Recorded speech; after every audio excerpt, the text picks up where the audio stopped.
Welcome to a new story. Today's story is called Head in the Clouds, written by Lisa Brooke. It's another story from the Clubhouse Jr magazine. Wilbur had always wanted to fly.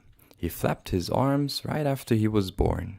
He even got lost once because he followed a boy with a high-flying kite. "Get your head out of the clouds, Wilbur," his best friend Orville the bird always said. "Armadillos don't have wings or feathers. They can't fly."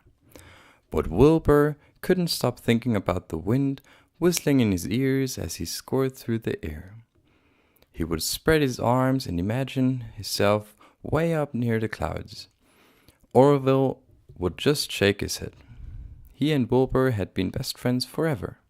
He knew it was silly for an armadillo to want to fly, but he could not understand how Wilbur felt.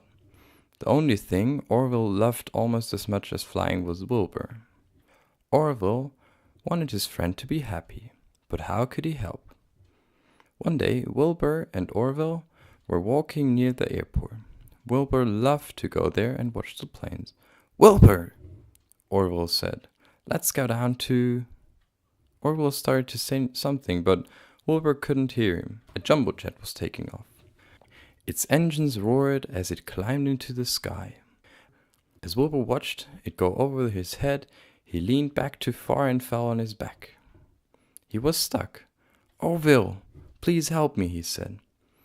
Orville hopped over and pushed Wilbur back onto his feet. Just then, Wilbur saw something. A kite stuck in a tree. It had a long tail and lots of string. "Look!" Wilbur yelled suddenly. Orville jumped with surprise. Then he flew over to the tree to see the kite. "I think I can get it loose," he said. Wilbur ran in circles. He was so excited. If he couldn't fly himself, at least he'd have a kite to watch. Orville pecked and pulled at the string until it finally untangled. The kite floated softly to the ground. Wilbur flew his kite the very next day. He took it out to the field near his burrow and faced it into the wind. Then he tried on the end of the string to his tail and let the kite go.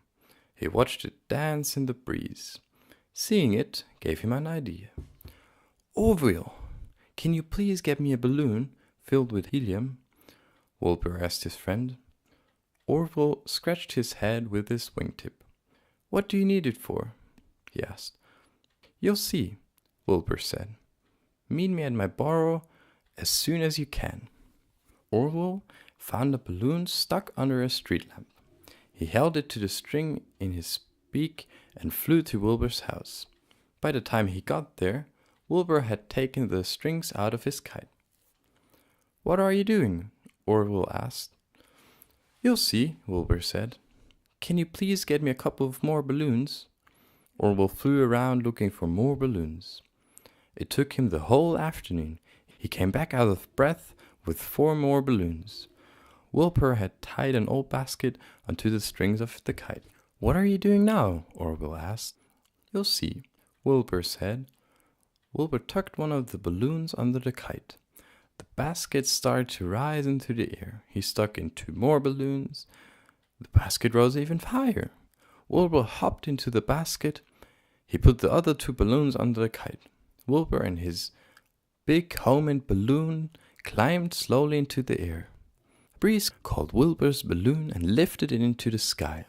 The wind whistled in Wilbur's ears as he soared through the air. He spread his arms and reached for the clouds. "I'm flying!" he yelled to Orville. "Come and fly with me."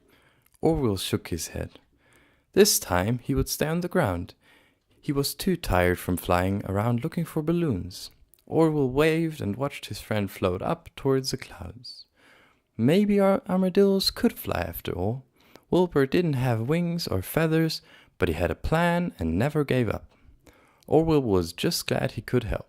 And when Wilbur landed and finally got his head out of the clouds, he'd be waiting like a good friend should.